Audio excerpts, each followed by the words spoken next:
In the world of crocodiles, size is everything. And this one is an absolute monster. At 6 meters long, he's the boss of a gang of reptilian killers. The gang takes down and takes apart any animal within their grasp. But everything belongs to the boss. He rules by sheer size and explosive violence. He will maim or kill to keep control. But this year, a young male takes on the brutal hierarchy of the Croc Ganglands.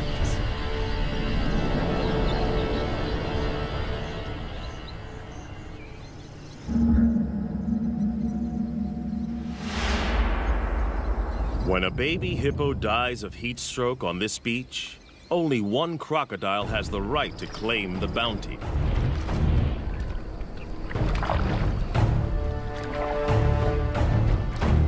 He is the Croc Boss, the godfather of the ganglands.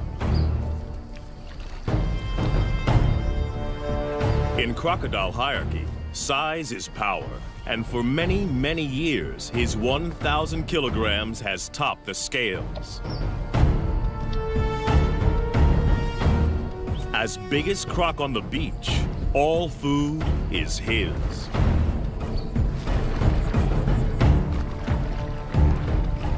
The other crocodiles don't have the power or rank to oppose him.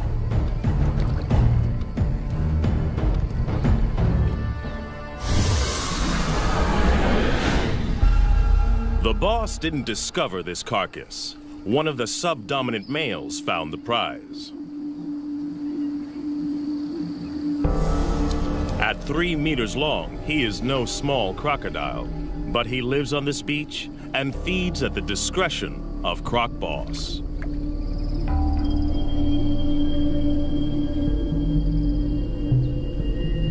All the smaller crocodiles understand the rules. They only eat if the boss allows it. All along the river, territories work the same. Sections, each as big as 4 Olympic swimming pools, are dominated by a single large crocodile and his gang.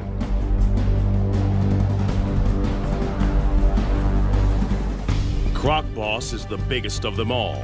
But for most of the year, there is a peaceful truce between him and the other leaders. Border skirmishes mostly occur during the mating season. Smaller crocodiles may join the gang as long as they obey 3 simple rules. Croc Boss gets the best food. He is respected at all times, and only he mates with receptive females. Gang members break the rules at their peril. But there is always a younger rival, trying to get big enough to become a boss in his own right. These pretenders are shadow bosses, waiting for their moment. We call them phantoms. There have been other takeover bids. A smaller male tried to mate with one of the boss's females.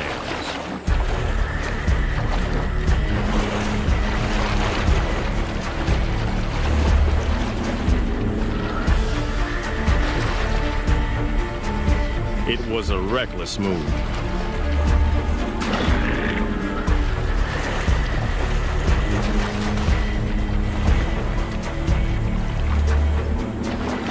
The challenger's bony armor was no match for the boss's brutal bites, as powerful as a trash compactor.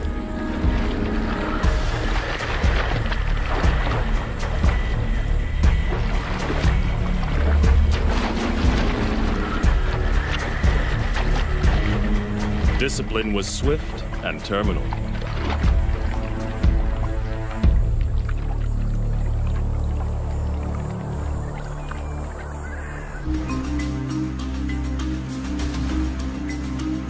This Croc Boss's territory in Africa is a stretch of the Luangwa River in Zambia, in the South Luangwa National Park. It's a crocodile killing field, especially during the severe dry season. Inland lakes and pools dry up. And the river is the only water for kilometers around. All animals in the area must make long treks here to drink.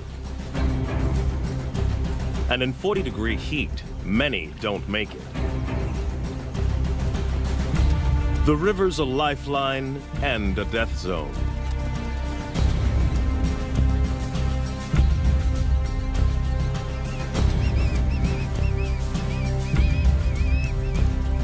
For the croc gangs, the living is easy. Even the smaller ones get to feed.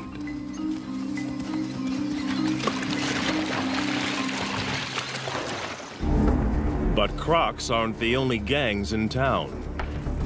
Lions also know the riverbanks are teeming with easy pickings. And they're willing to fight the crocs for food. This puku antelope's caught between a rock and a hard place. After fleeing from the lions, he's stranded on an island in the croc-infested river. He's got to get off or starve.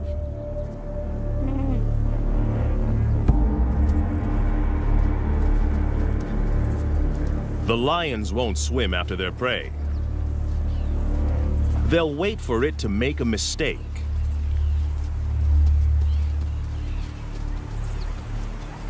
The puku's biggest threat lies in the water.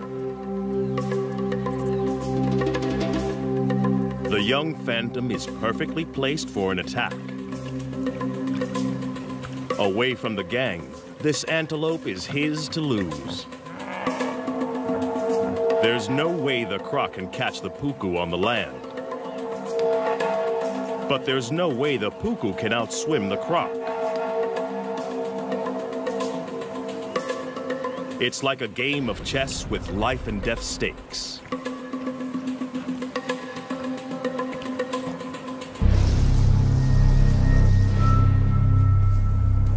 The puku has to use the land to put as much distance as he can between himself and the waiting croc, and figure out the shortest swim possible. The croc must anticipate the puku's escape route.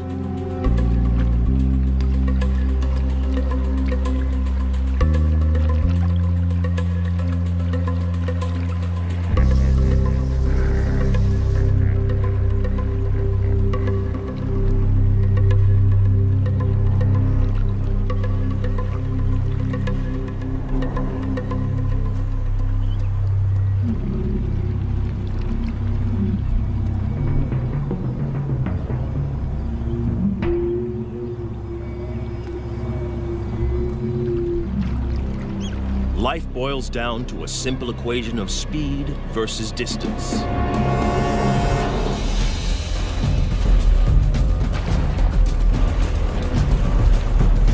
The croc submerges like a torpedo to reduce drag in the water.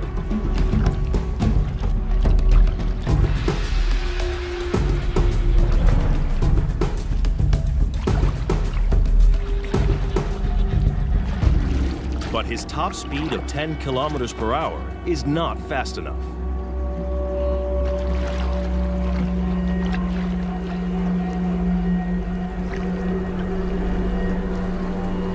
The puku's calculations pay off. He's foiled two top predators.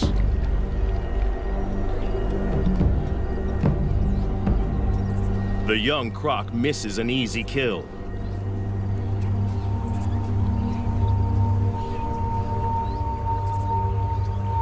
His solo hunting attempt is a failure.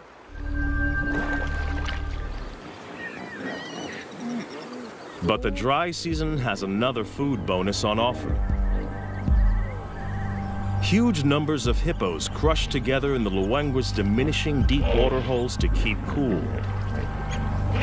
No crocodile, even one as big as Croc Boss, would attack a full-grown hippo.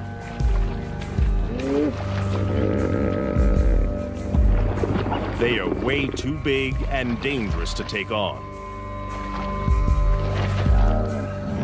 A single hippo bite would destroy a big crocodile.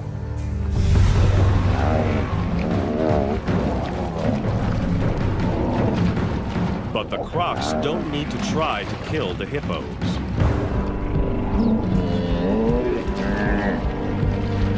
In crowds like this, these aggressive 3-ton herbivores will often fight to the death.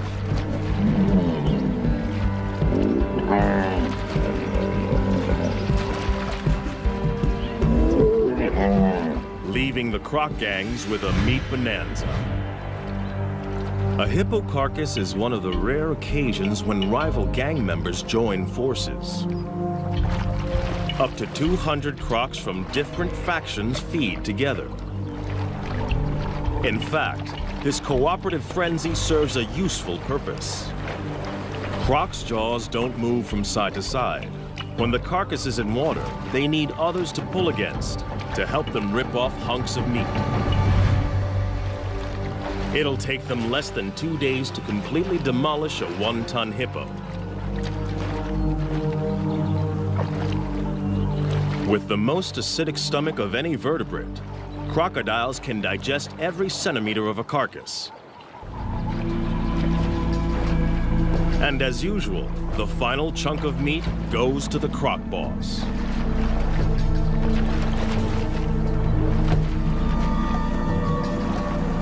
No other croc has the power to argue.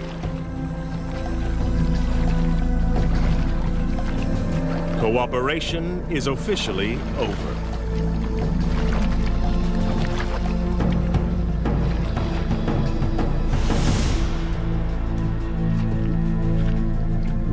Back on dry land, the lion pride is also living well off the deadly dry season. There's no need to hunt when the scavenging is so good. They rule the riverbanks just beyond the croc's reach. They own this feeding ground, and the crocs know it. Even Croc Boss won't come up here to try to take this carcass off the lions.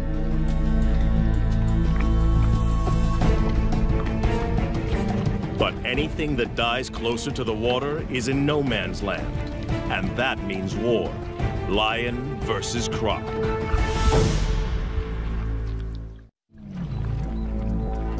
A dead elephant offers up a gigantic feast for the croc gang. They didn't kill it. The deadly dry season serves up another meat mountain. In this brutal time, even elephants are vulnerable. They need massive amounts of water, up to 200 liters a day. If they don't get enough to drink, heat stroke can quickly kill them.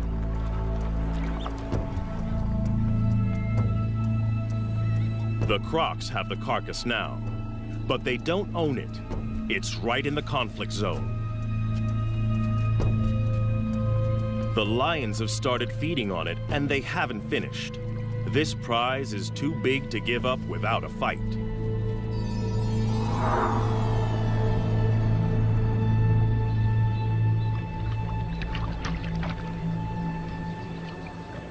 One young male wants more.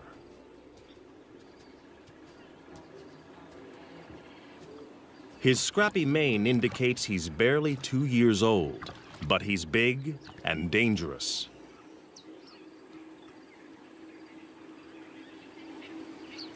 Most of the crocs know to keep their distance. Even this immature lion can kill them. But the inexperienced smaller crocs are willing to take him on.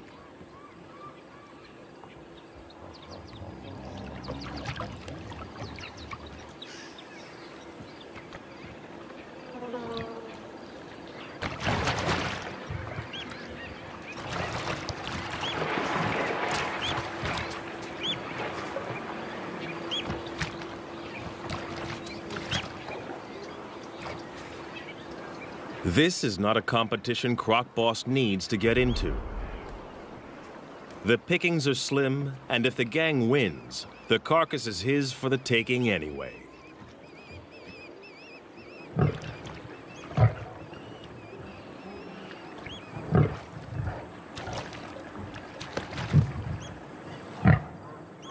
Without backup, the young lion isn't sure of himself.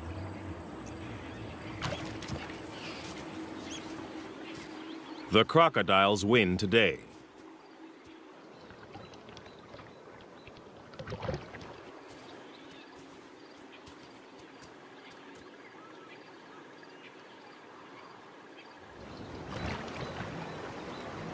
The gang now goes to work as fast as they can. It's a race to rip as much meat as possible from the carcass.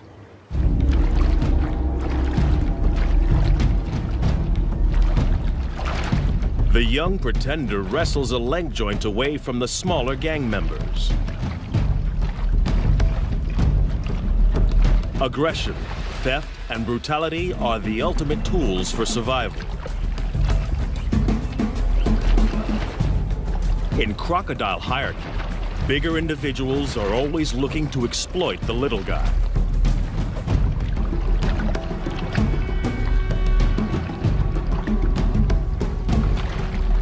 The smaller crocs have learned well from the master.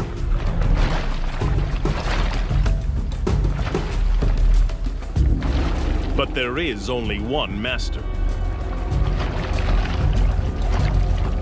Croc Boss comes to claim his dues.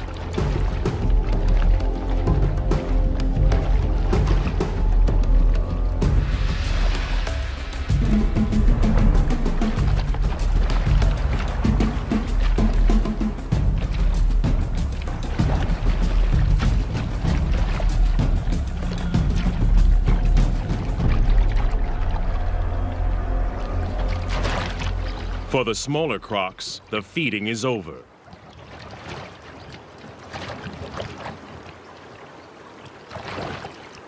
There is no way for the Phantom to mount a challenge.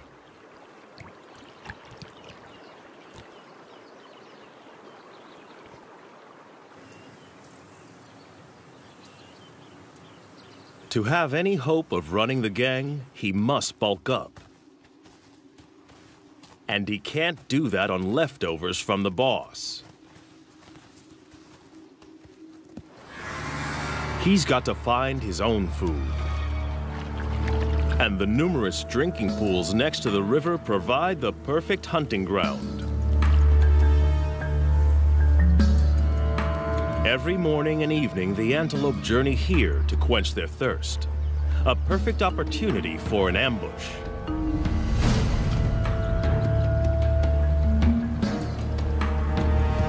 But the impala are on high alert.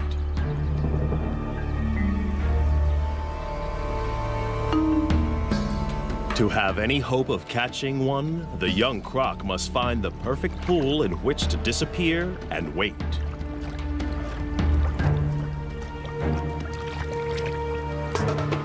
The impala are smart to the crocodile's strategy. They try to drink together where there's safety in numbers.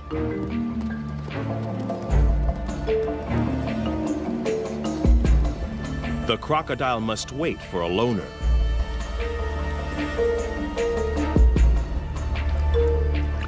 The trap is set.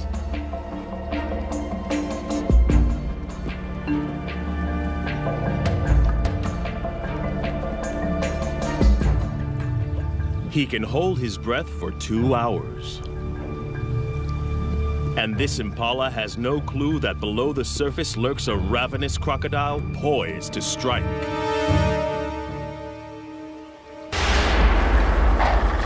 The young croc blows it. Impatience costs him a meal. Crocs can launch their entire body out of the water in less than half a second. But timing is everything. And he has a lot to learn.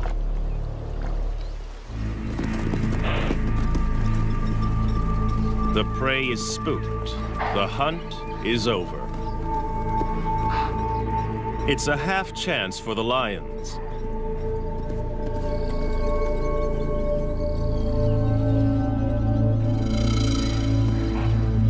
But it's a long chase, too exposed. And they're not that desperate.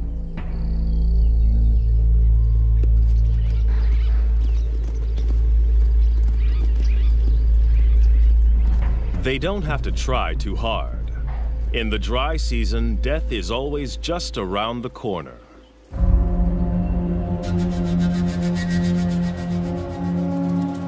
After the unsuccessful hunt, the young croc has to recover and recharge his batteries. Crocodiles bask to keep their body temperature up and digest more efficiently. Crocodiles are not cold-blooded. Their bodies are as warm as ours most of the time. They just have to work harder to keep their temperature between 33 and 35 degrees. Phantom needs to regain energy. During extreme exertion, crocodiles build up a huge amount of lactic acid. This is toxic and must be eliminated from their systems. The only way is rest. Part of Croc Boss's success is his energy strategy. He lets the smaller gang members exert themselves. They work and he eats.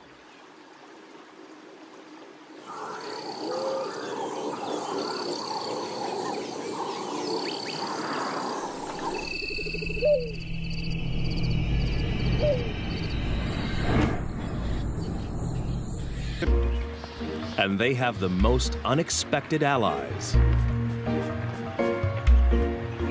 Water birds are usually fair game for crocodiles. But during the dry season, there's a truce. The birds don't fear the crocs. Instead, they collaborate with them. As water disappears from the inland lagoons, fish become trapped in the shallows. Jammed together, they are easy for the birds to catch. Every attempt nets a mouthful of fish. The crocodiles benefit in exactly the same way and work with the birds to corral the fish into ever tighter spaces.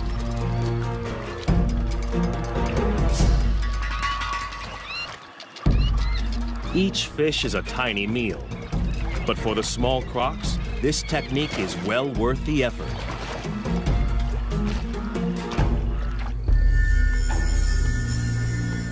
But for a monster like Croc Boss, chasing small fry is a total waste of energy.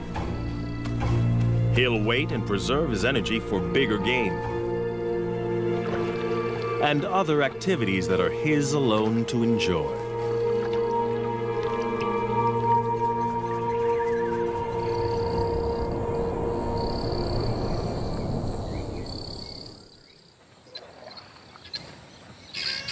The dry season doesn't just bring a food bonanza.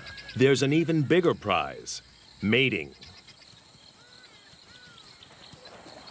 The ritual begins at dawn. Lifting their heads, the females show submission and look for the most powerful croc to mate with.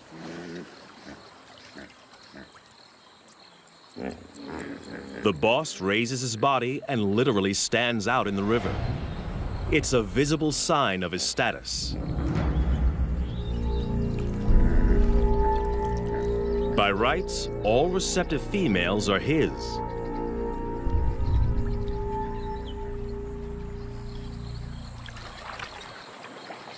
But the young pretender is also drawn in.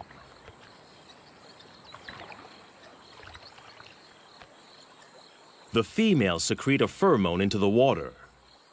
It signals they're ready.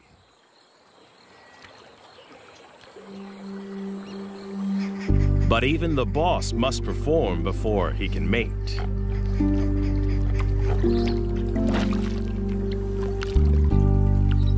It's the only situation he cannot control.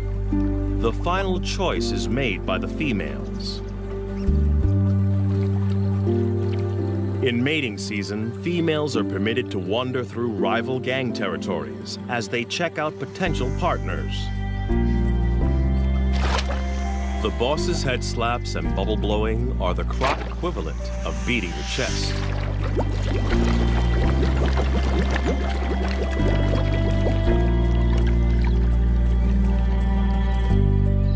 It works.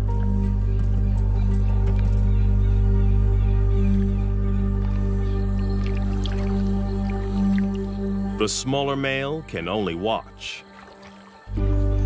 For a one-ton monster, the boss's mating ritual is surprisingly tender. He blows bubbles that delicately tickle the female's sensitive neck area.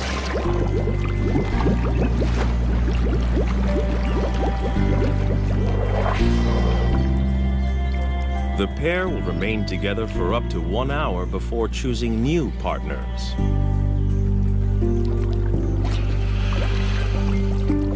But one smaller female is not prepared to wait.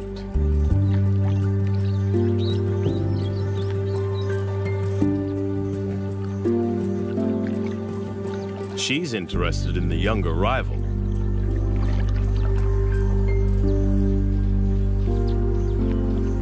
The boss's dance is coming to the end.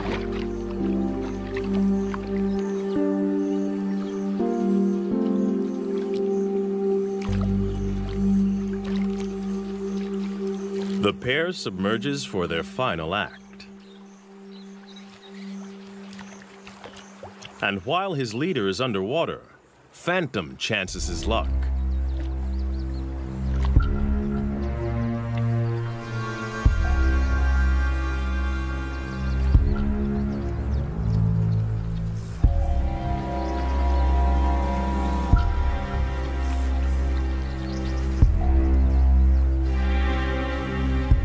But the boss didn't get where he is by being inattentive.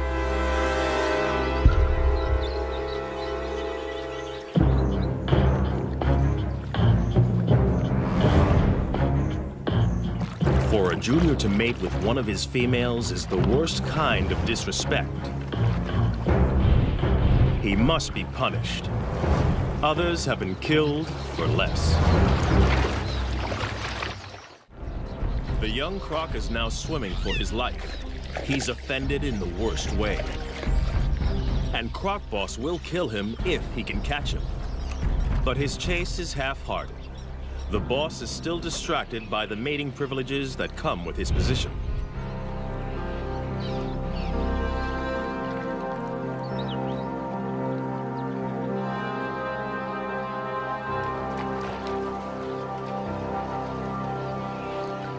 The young pretender gets off with a warning bite.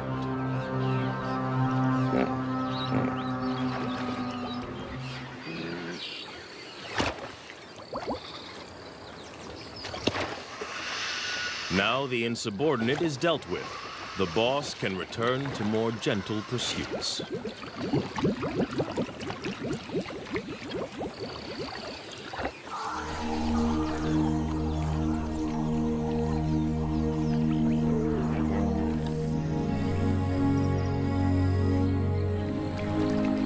The right to mate is still a long way off for this young croc.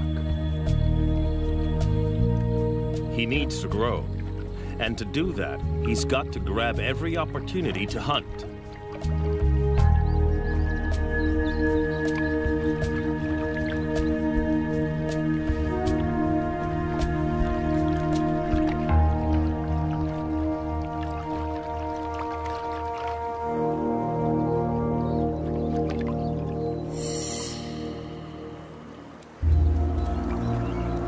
Fortunately, the relentless dry season serves up an endless convoy of thirsty prey. Twice a day, regular as clockwork, impala and wildebeest gather to drink.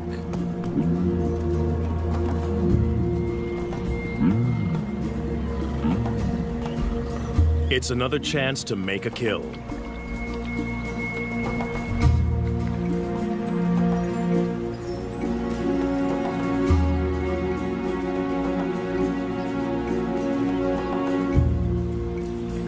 These impala are safe. They know exactly where the danger lurks.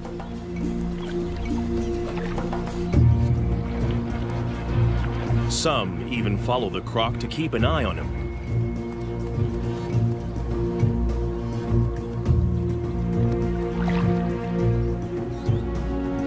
He is searching for the perfect place to spring a trap.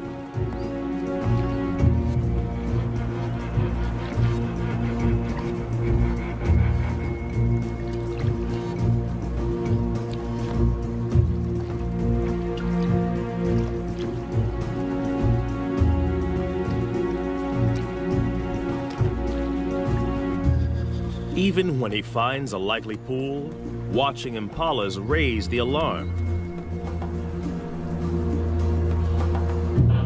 They snort to warn others to stay away from this drinking spot.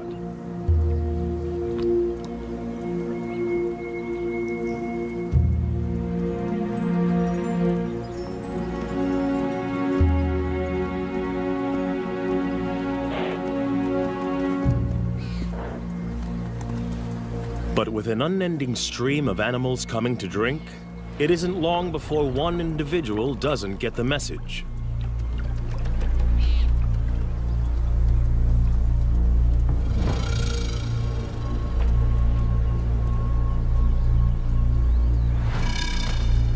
Even though this impala senses something, it's compelled to drink.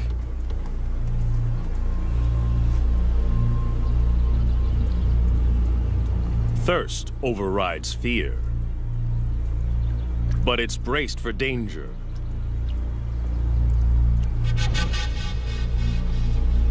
Every muscle is hardwired for escape.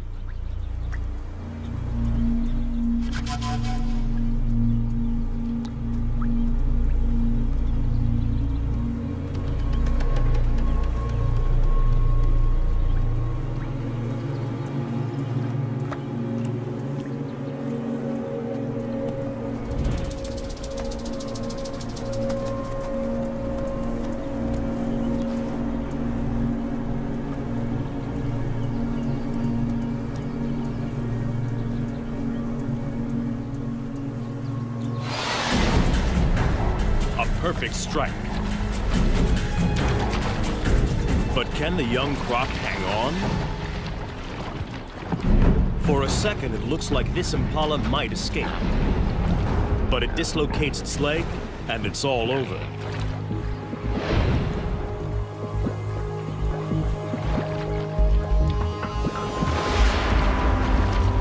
The timing of Phantom's ambush was a tiny bit off.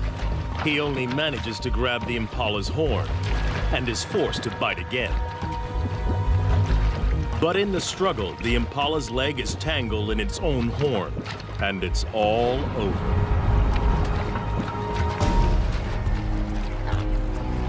It won't be a quick death. He will have to drag his kill into the deeper river to drown it. Ambush hunting is what crocs do best. But timing is everything. Phantom's first attempt was too rushed, and he lost his meal.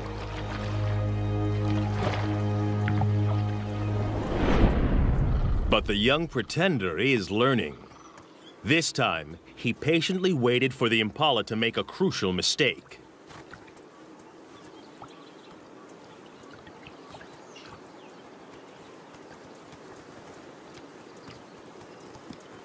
As the ram is joined by the female, he relaxes and drinks for a fraction of a second too long.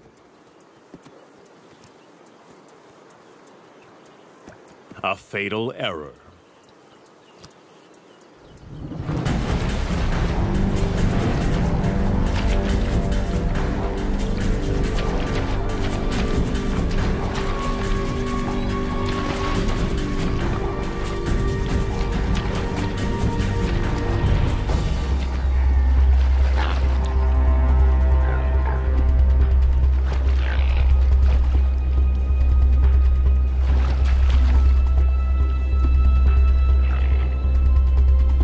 But the croc has made a mistake too.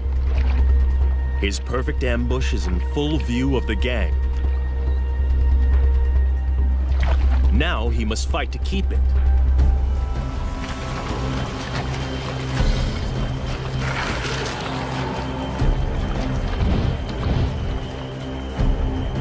And the croc boss has also seen the takedown. This meal is now his. The young croc has no right to oppose the boss. But he's not going to give it up willingly. He's hungry and stubbornly hangs on. But he hasn't the strength to compete.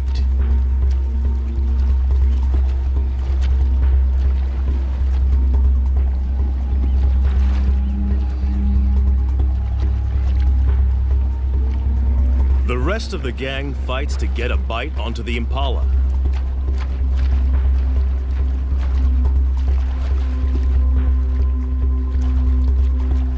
They try to lock on before the boss begins his death roll.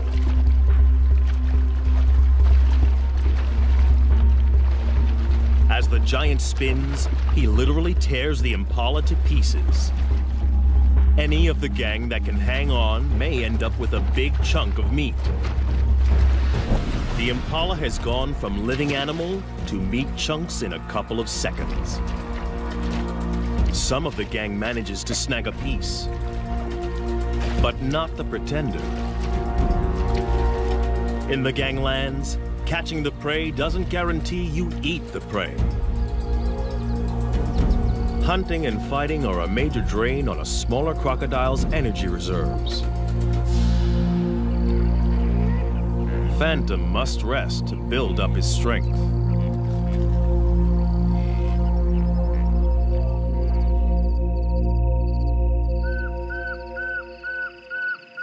Other animals have no such energy restrictions. Away from the river, the African night hums with activity. For the prey species, the danger doesn't let up just because it's dark. Impala and puku rarely lie down to sleep for more than 10 minutes at a time. There are too many predators on the hunt, so they are forced to stay awake and alert.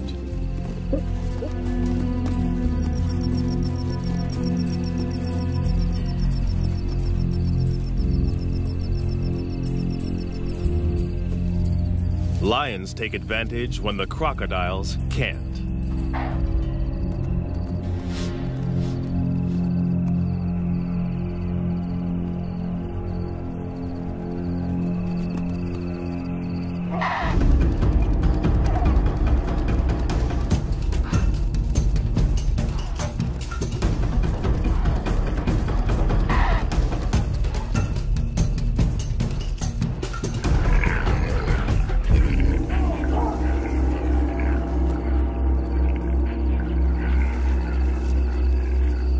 Tonight, a puku loses the battle.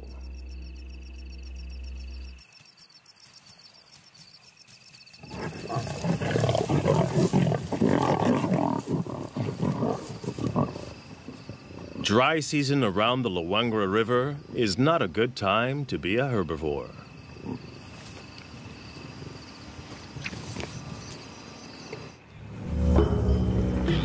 Another day, another death. Another free meal for the croc gangs. As the sun warms the crocs, it triggers a feeding frenzy on the hippo carcass. Crocs from multiple gangs wait in line to feed. Territorial differences set aside for the moment. Size determines the order, and the biggest eat first.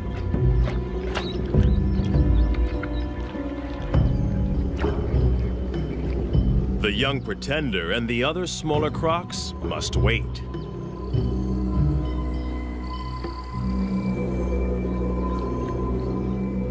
The boss has torn away a huge hunk of the dead hippo. And in a strange twist, he is now being harried by a living hippo. One of the few creatures that can kill a big crocodile. In a bizarre scene, the croc boss is being menaced by a huge hippo as it consumes his dead relative. At first glance, this looks like a challenge for food. But hippos are exclusive herbivores.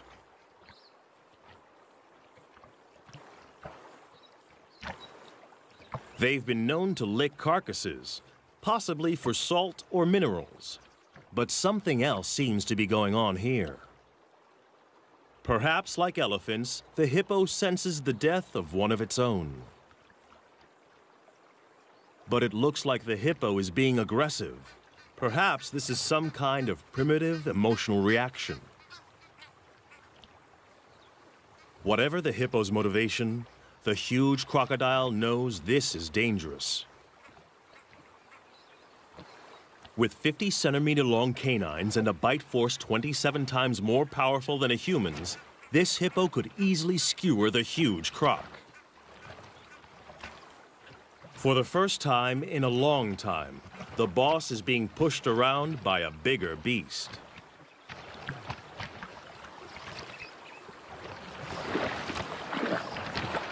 It's time to retreat.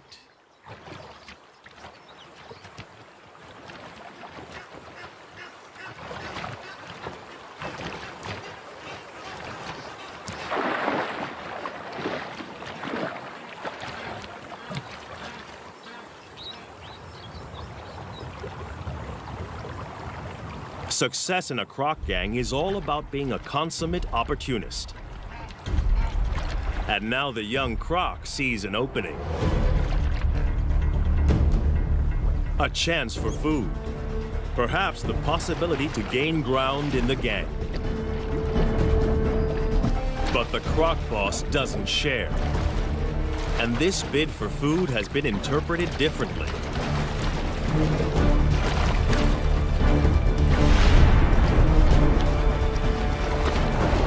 It's now a power struggle. And the boss's violent death roll is a deadly attack. Instant retreat is the only acceptable way out, and the younger croc doesn't take it. This can only end in one of two ways: death or injury to the smaller croc.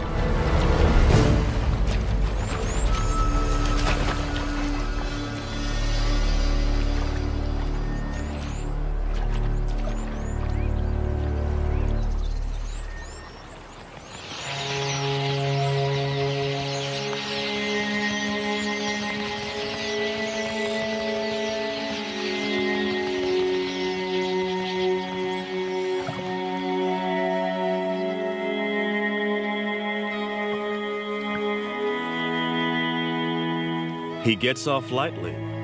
He is alive. But it's still a disaster.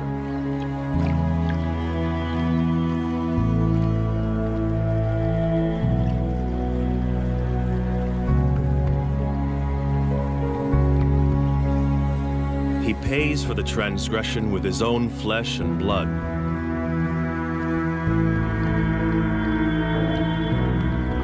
The monster croc ripped his top jaw clean off.